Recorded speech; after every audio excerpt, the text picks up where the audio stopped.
Well, it's more than 48 hours since the extraordinary happenings in the Rugby World Cup at Auckland. It's also been a difficult 48 hours for me because live broadcasting's difficult. You can't play it again, Sam, or you can't edit it, or somebody read the words you use.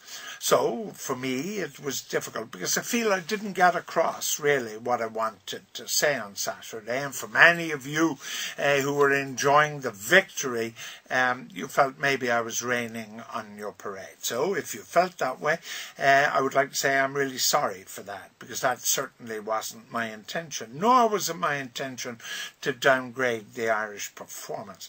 Let me try and explain to you how this television thing works.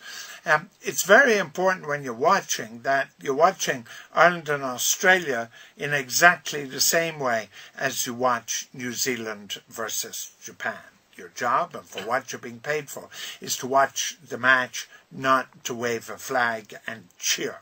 Sometimes, and Saturday was a very good example of that, I had to hold myself in check constantly because obviously what was happening in front of me was so extraordinary. I think, to be honest, I held myself in check too much. So, if I appeared too calm about the whole thing, let me put it in perspective. This was the greatest Irish performance ever in the 24-year history of the Rugby World Cup. It may well be the greatest Irish individual performance in rugby history. Unlike the Grand Slam where you win 4 games or something is different. But just a one-off victory, extraordinary. The ramifications are strange, unusual and unprecedented. All the Southern Hemisphere teams in one half of the draw, all the Six Nations teams in the other. Seems to me that draw makes it incredibly difficult now for Australia to qualify. For them to beat 2 really rough, tough packs like the Springboks in New Zealand, I would think is well nigh impossible. For us, you've got to think that we stand a real shot at beating Wales. Up next after that, France or England. Well, France are going to be very tricky, I think. They could be the best European team in this championship. The only negative would be that Marc Livremont, as coach, certainly doesn't seem to inspire his men in the same way that other coaches have done.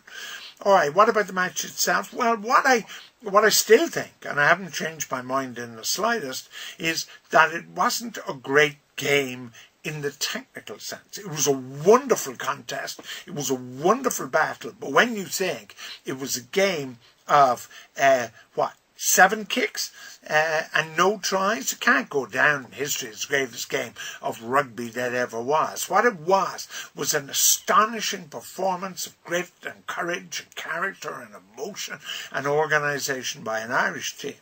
What it also showed is that, astonishingly, Australia became Tri-Nations champions by beating South Africa and New Zealand with an absolutely dud scrum and a pretty average line-out. And what damaged them hugely, and we can't deny it, is that they lost David Pocock and Stephen Moore the night before. That affected throwing in the line-out and, crucially, the breakdown. What we did correspondingly, though, which is very important, is, and you will have noticed this during the match, the number of times we held a tackler up and we wouldn't allow him to go to ground. If the ball carrier went to ground, then of course you could get quick ball. So we didn't get to ground, and anyway, there wasn't David Pocock around to speed up the ball. So we slowed the Australian ball down, and they couldn't attack us like they usually do. It also meant that Sean O'Brien of Ferris, we could have in effect played 2 blindside forwards, 2 players whose primary job was to carry the ball and drive.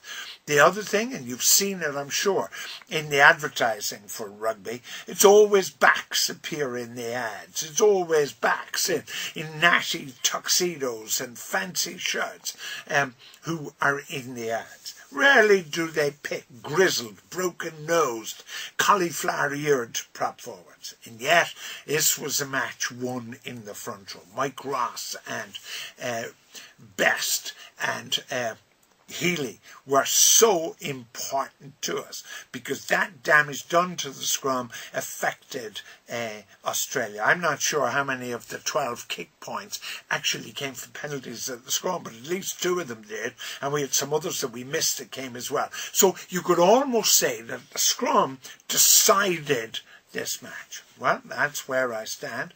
No doubt next week when I get up at 4 o'clock in the morning for the Russian game, I'll be back to my normal cheerful self. See you then.